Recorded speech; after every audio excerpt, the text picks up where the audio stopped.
Ooh, I'm tired. This Brando Beatz. It's Brando Beatz. I just jumped off the porch with dirty glove bastards. I done rocked out, fell off, turned up, I seen it now. I know these niggas hating, they wanna lay me down. Alright, we got Brando Beatz jumping off the porch with us today. What up with it, bro? What's going on with your game? Nothing much, man. You know, I'm a little late coming here and shit. Hey, it's all good. You here now, though? Yeah, you know, it should be cool. Real spill. It's a pleasure to have you on the porch with us today, man. It's a pleasure for y'all having me. Nah, for real. So how does it feel being able to go to different cities just chasing your dream? Man, it feels perfect. Like, how can I say it? It's something I always wanted to do as a kid. From time to time, like as a kid, being talked about in school and shit, you know, being slept on so much, everybody playing on your top and everything, trying to bully you, call you this and that, you feel me? It just made me want to work harder, made me grind harder for it. Then, you know, once you end up grinding hard for it, shit, you look at them, back at the people that used to do the shit to you, you just look at them and laugh sometimes, but at the same time, I'm a humble person. Everybody that met me knowing I'm not a fucked up person, like, if I was fucked up in the head, I feel like I would have been dead already, but you know, God's still got my back 1 million. So I'ma always be good. Real spill. Shit. So, what can you tell us about coming up in Louisiana? Let the people know what part you from. Man, I'm from Hammond, Louisiana. My mom, she from A-Meat, and my dad from A-Meat, but mostly I was raised in Hammond, Louisiana, Lincoln Park. You know, shit like that, like coming up. I stayed in Lincoln Park for like almost 10 years. Then I ended up moving out of the outskirts of Hammond and moving into a trailer out there, you know, in the trailer park and shit. And then living there, then I ended up turning 16, got it on my own. Then I ended up start working with myself and pick up myself and everything. I ain't gonna cap. It was hard trying to do it and everything. It was hard calling Ubers and shit and everything. It was like, damn, I can't get to the studio. Then I need the bread. So at the time, you know, I'm working 2 jobs. I'm working at the studio at night and I'm working Taco Bell in the evening. So I'm doing a 6-hour shift at Taco Bell. Mind you, I had just dropped out of school because like school wasn't really teaching shit. I was getting in trouble so much. I mean, I understand I'm a bad little boy, like, but I ain't gonna start no shit. I might just finish it, or I might just leave it alone and try to go about my day. But I ended up you feel me, get back in school, fucked around, they wanted to expel me. They didn't want to let me go to no other school. They wanted me to go to alternative school. So I was 16, it was 2020. Mama said, fuck it. Walked in the council office. And the crazy part about the principal of Hammond High, not the principal, not Ms. Gatehouse, the disciplinarian was my blood cousin. She was like, you feel me? But I ain't gonna get too deep in there because I don't want nobody to feel sorry for me. But how can I put it is, shit, that day, when I dropped out of school, soon walk out the door, mama told me straight up, she was like, you on your own. She said, I'm with you 1,000. Follow your dreams. She like, you either gonna get a job or you either gonna go back to school. So shit, I started selling beats.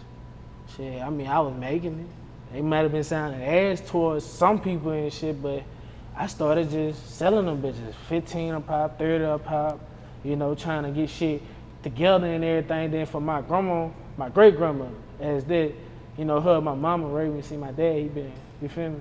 So as me helping my grandma through thick and thin from all the way from 9 years old all the way up to now, it just made me more stronger than who I am. And then it just made myself like more soulful. So basically, how can I say this shit? How can I say this word? For me, it's making me so, hold on, get right. All right, for it making me so soulful that it made me like strong, or it made me stronger who I am.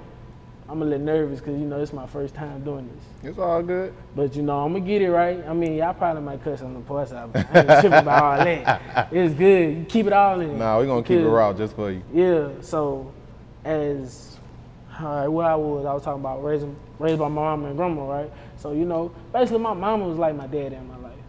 She was tough in my ass, you know, you feel me? She'll whoop my ass and everything. Grandma, she too much loved me too much. That was my heart. Still is my heart. She's still alive to this day. And you know, I go see her every day. She laugh, and it was so crazy. She at the dialysis. She hearing folks in dialysis bringing up my name, and when they bring up my producer name, Brando, she look at it like, that ain't Brando, that's Brandon. That's my baby.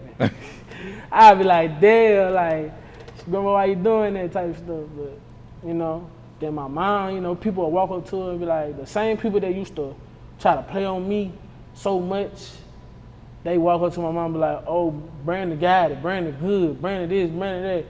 Man, I stay out the way. I don't know if you can understand, if anybody can understand what I'm saying, but I'm speaking in my perspective in the way that how I talk. Cause sometimes, you know, it'd be hard when you never heard. And it'd be people ignoring you so, you know, so much and to the point where, shit, you gonna scream louder. So, fuck it, but we can move to the next question. No, that's real. So how would you describe coming up in Hammond, Louisiana? I don't describe it coming up. I mean, I ain't had it hard, I ain't gonna lie. I mean, I was struggling as a kid, but not like mother, like love-wise, not like even that, but I was struggling like, how can I say it? Basically like in school. I was an ADHD kid. I mean, I couldn't sit still for nothing in the world. Shit, I did crazy shit when I was a kid.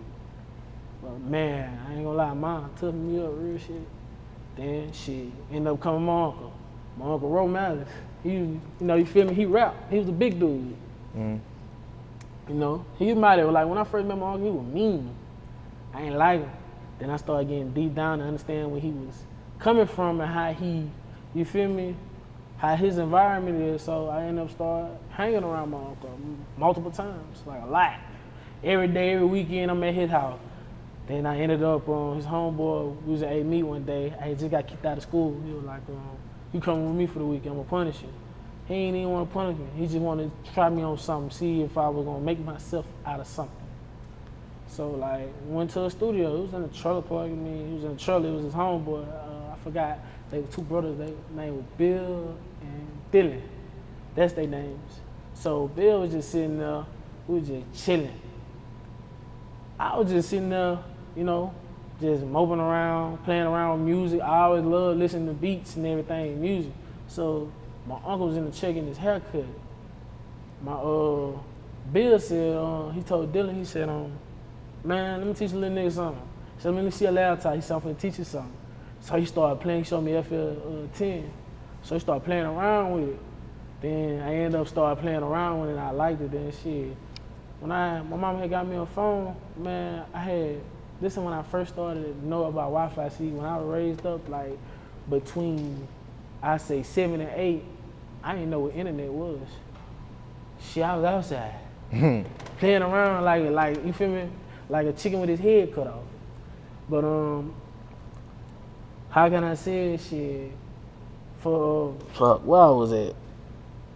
Cause I get off track so fast, I be having so much shit piled up in my head that Talking about how your uncle had took you for the weekend. Yeah, so at that happened, I ended up, like, when I got the phone, I ended up start downloading buku beat apps.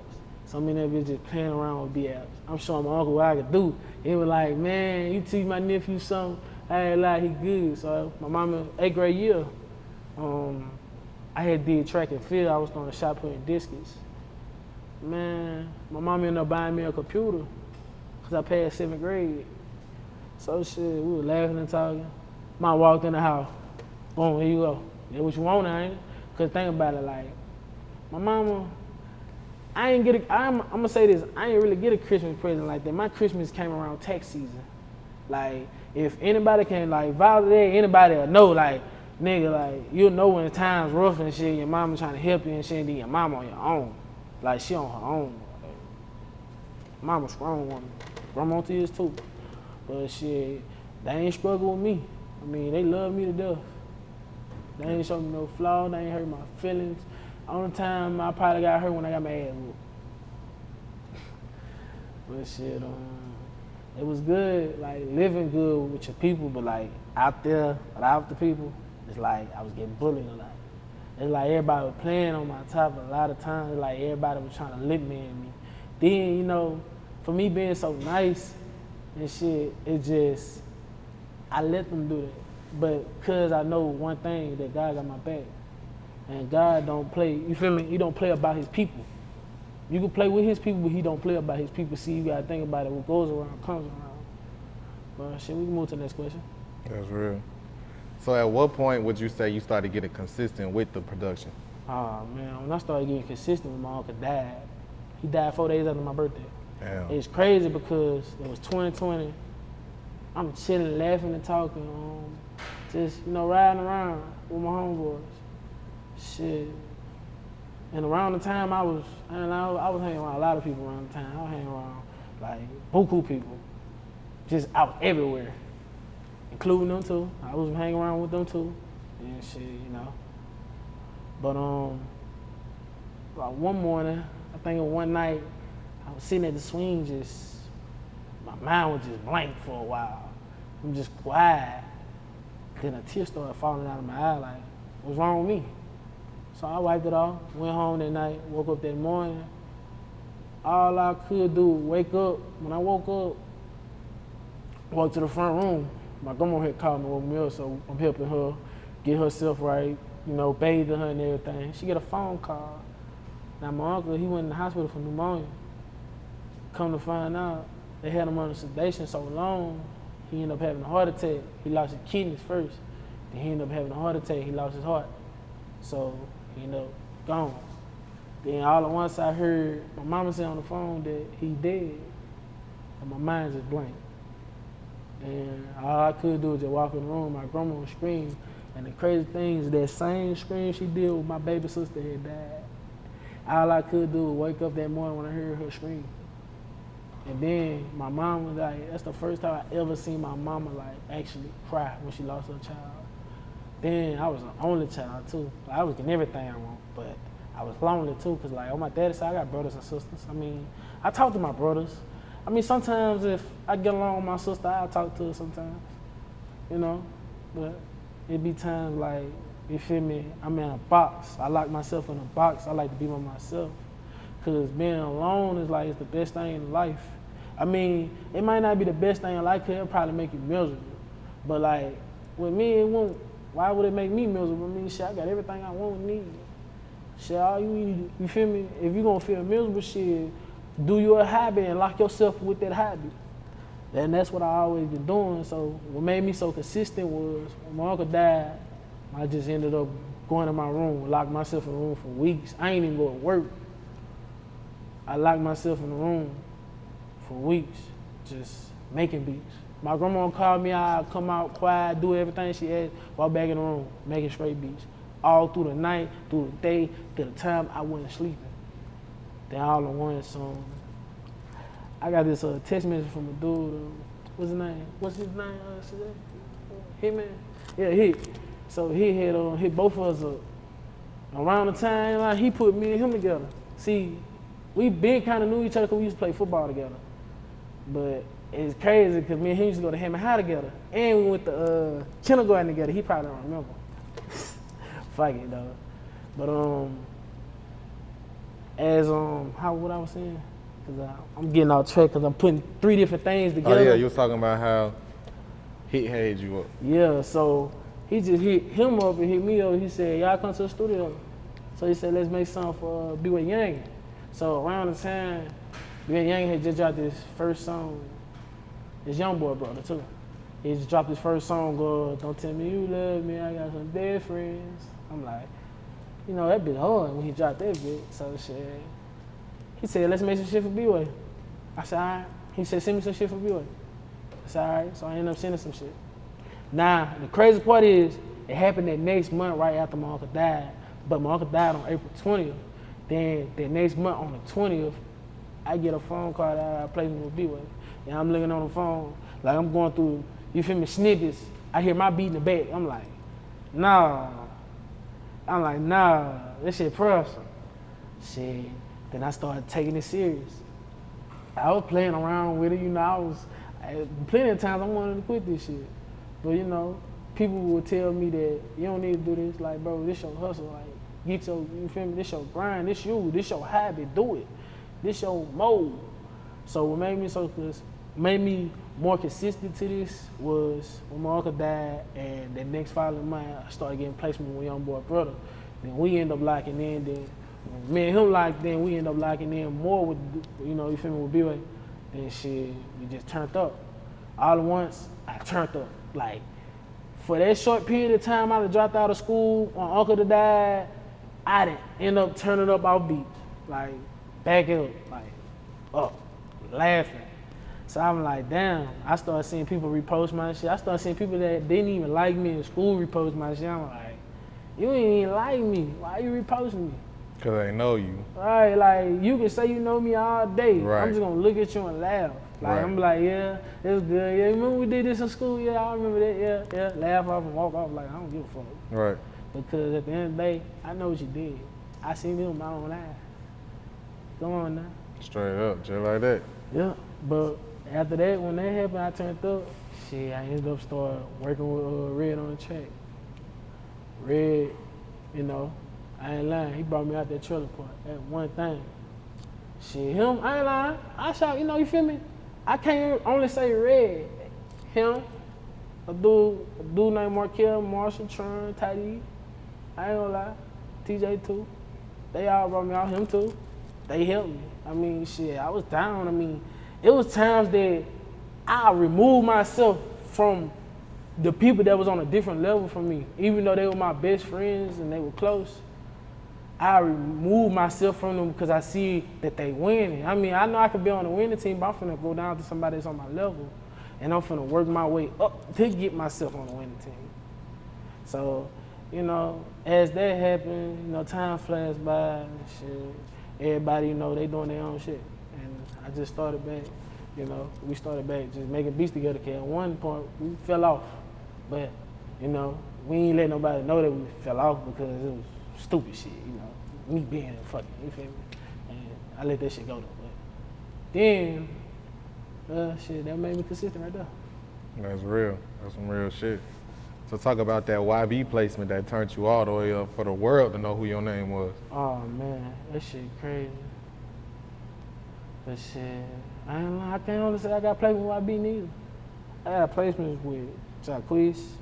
That's unreleased. Like, nobody don't know that. I got the songs and everything, but, you know, I don't like playing nobody unreleased shit and people be getting, you feel me? But I got 2 songs with him, unreleased. I got a lot of songs with YB brother. And I got a lot of songs with YB. It's just, I don't know when they gonna drop or not. You know, you feel me? I can't tell a man when to drop his shit and everything, but, you know, it made me happy when I first got this YB placement because See Me Now wasn't the first placement. It was really sexing me. And the crazy part is, I ain't gonna lie, Chris James, Jason hit me up at the same time, but Chris James been fucking with me. And, you know, Jason, you know, he came along, you know, he got me a couple placements and shit. You know, I thank him for that. And shit, I don't know what happened after that, but me and XO, we close. And my dog, I ain't gonna lie, like, when I first met dude, he like, Brando, you still in school? I said, no. I said, bro, I been dropped the fuck out. I was like 18 before I turned 19. Shit, he said, man, come to Atlanta with me. I'm like, bet. And I'm meeting everybody that I wanted to meet. Like, when I was in 8th grade, when YB was dropping these songs, like, I think what year that was when YB dropped Ruler 1, because I know I was on 2. But Ruler 1, all them producers that made all them beats in there was in the house. Well, not all of them, but most of them was in the house, and we was all making beats together, having fun. And shit, I ended up turning up. Then when See Me Now dropped, I was asleep on the couch. Like, I was in my, like, bro, I was bumming bad. Like, bro, I was sleeping from the studio to my mama's couch. Me and my mama in a 1-bedroom apartment, you know. Not forgetting my homeboy that was sleeping on the couch with me. Man, we was, you know, we was thugging off the couch. We ain't had no car. I mean, I had to call Ubers, beg people for rides sometimes. But, you know, make myself work, get out there more. All in one song, I think I just came off a long ass session that night. I was like, man, fuck, I ain't finna stay in the studio tonight. I'm finna go home. I like, come on, we just finna crash all on the sofa. So he got one sofa, got the other. Man, I say, my mama woke up, went to work, me and him in the house. Shit, I hear him playing the game. I hear him cut the game on, dead sleep. The phone don't do not disturb because I don't want to talk to nobody. I'm tired. Like, man, I worked my ass off. Shit, man, about 12 o'clock, I heard Brando get up. I said, huh? I said, what? He said, Youngboy on your beat. I said, you lying. Nigga turned the phone around, showed the snippet. Youngboy was saying that, See Me Now. I look, I like, bitch, we up. I said, bitch, I'm up, I'm happy.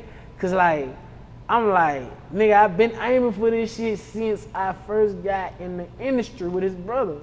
But, you know, I can't always aim for the bigger fish. I gotta aim for the small fry. I'm not calling his brother a small fry because he, you know, you feel me? He gonna end up turning to the bigger fish too. He gonna end up getting bigger and bigger because his voice, like, you know, he good.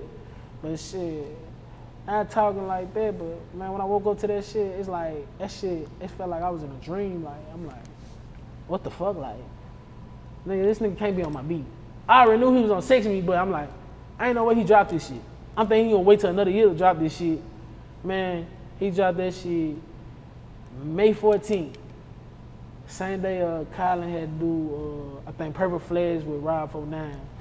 So, man, I'm like, I woke up to it. Man, the whole studio was packed. Everybody was in there. The whole studio on, fuck. How can I say it? Everybody in that studio was packed from, I'm talking about from the whole, like the whole booth, inside, everybody. It was just everybody. And then the whole Hammond in there. Then they had a couple people from New Orleans and shit playing one song. And they kept it on repeat for a long time. Like, they kept playing See Me Now. And then, like, Nine looked at me, he said, Brando, I kind of figured it was your beat when the piano came in. I started laughing. Then shit, it's like, I like, man, fuck it, I'm up. Like, I'm happy. Now I start getting that. Everybody start hitting me back and forth. Oh, let me work with you. Oh, let me do this, let's do that, let's do this, let's do that. Man, I'm like, all right, bet. So I work with a couple people, you know, trying to, you feel me, collaborate around because you can't always make everything by yourself. You know, everything by yourself ain't always gonna blow up. You have to sometimes go with somebody. Like, say for instance, I ride by myself to Florida. And I know you probably can stay up through the night if you probably what? You probably on medicine or you probably just, you know, your body. But you always gonna need somebody on side you because you don't know when you gonna fuck up. And they might catch it quick. Or you don't know when they gonna fuck up, you might catch it.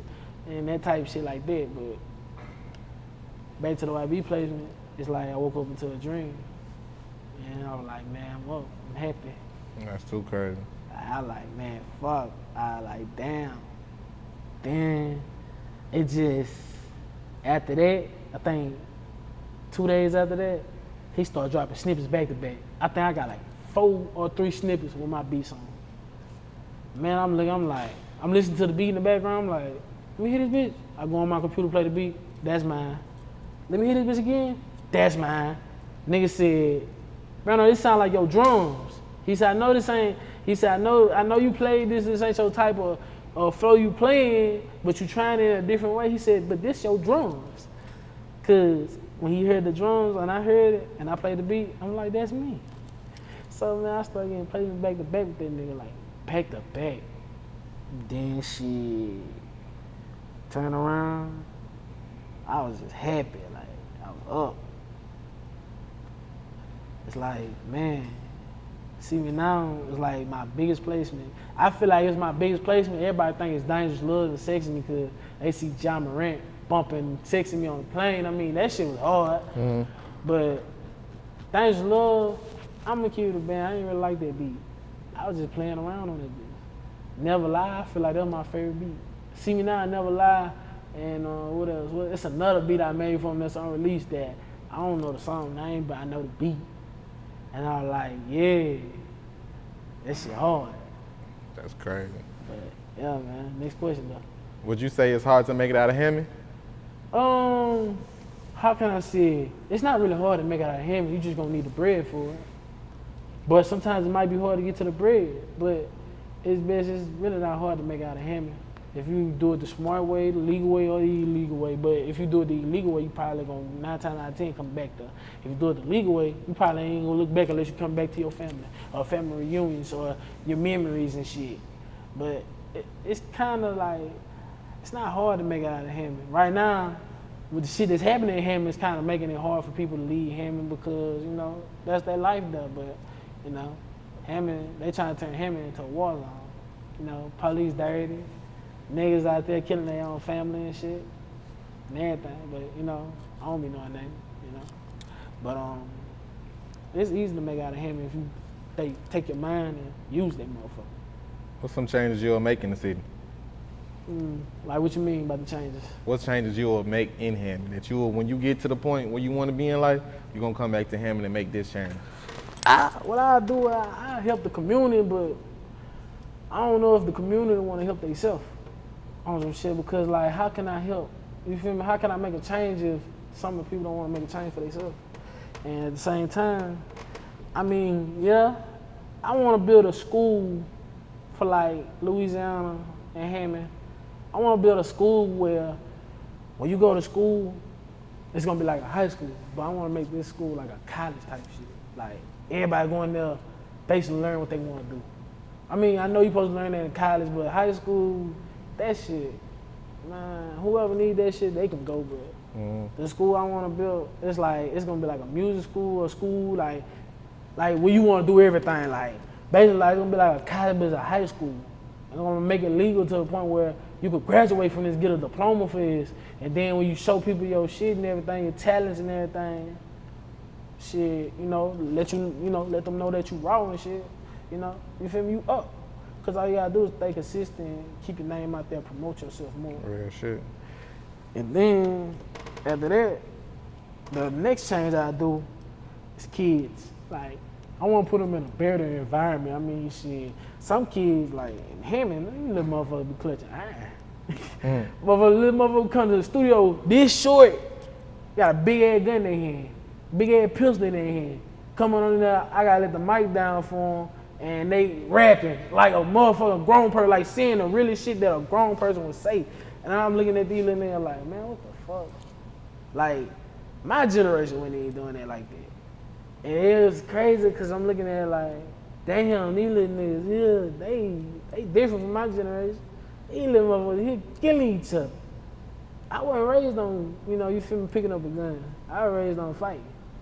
Like, that's just like one thing your parents always gonna teach you is about fight. And you feel me, get that shit back later. But the next change is the economy. Like, it need to be better. It need to have more jobs and shit, like, for people to work. I know some people don't like working 9 to 5. Some people might want to do their own shit. The economy need to be better. It need to be more jobs. Like, it shouldn't have to be, you need a diploma to get this, you need this, you need that. Man, if you know what you really doing with this shit, you probably don't know the business side of it, but if you really know what you do with your talent and shit, man, let that man get that job. Let that man do that. Yeah. I feel like I don't know the business side of making music, but shit, I'm learning. And I'm still knowing it, but hey, I got talent. I feel that. But the next change, shit, man, housing and shit. Man, housing and shit need to be better. And the roads, and then shit, government need to, like, feel me, get better at shit. Like, instead of just taking our money and paying stupid shit and everything, they need to put that shit really back to the city. They building stupid shit like roundabouts and shit. Like, we don't need that, man. Like, what the fuck we need a roundabout for? Like, bro, all we need is a red light. Stop and go. Fuck. These niggas stupid. Like, we don't need that shit. Like, bro, we need something better, nigga. We need, like, you feel me? But, and shit, that's it with the changes. Cause I don't, Any last words and shout outs? Shout out to everybody that ever supported me. Shout out to Red. Shout out to Kid James. Shout out to Carrie Collins. That's my little brother for real. Shout out to Antron. Shout out to Taddy. You know, these two niggas, they in the video, so shit, they already shouted out. They faces in that motherfucker. Shit, shout out to my grandma. I ain't gonna say my mama name because my mama don't like to be on camera. But shout out to everybody in my family. Yeah, thank y'all for letting me come on here. Shout out to y'all. Real spill, man. Brando Beatz, we appreciate having you on the Porch with us today, gang. Already, bro. Shout out that nigga Darnell, too, by the way. Oh, yeah. Darnell, I forgot about. Damn. I wish he was here. Yeah. Man, that's really like, that nigga hit me up after Danger Love, and that nigga, like, he been real to me ever since. Like, he been like an uncle to me ever since. Like, Red, he been like a father to me ever since. That's real shit, man. Shout out that nigga, man. I mean, I came from a strong, you feel me? I'm not a weak-minded person. I mean, I might got a weak heart. I'm soft on some shit, but I'm too humble. What the fuck I need to, if I'm get mad at you for? What the fuck I need to get disappointed? Now, there's certain shit I can get disappointed about, but what the fuck I'm getting mad for? Like, it's life. Like, shit, we only got one to live. And shit, I'm gonna live it. I'm gonna live this motherfucker grinding. I'm gonna forever grind. And that's one thing. And no, kids, stay out of trouble. Put the guns down. I mean, I know I carry a gun, but fuck, that's for protection. Cause I don't know what bullets coming from. I don't know if they firing at me. I don't know if they firing towards me. I don't know if they firing around me. I don't know. It's just I like to be well protected, so I lock myself in a box. That's real. Brando Beatz, we appreciate having you on the Porch, gang. Already. Ooh, I done rocked out, fell off, turned up, I seen it now. I know these pussy niggas hating, they wanna lay me down.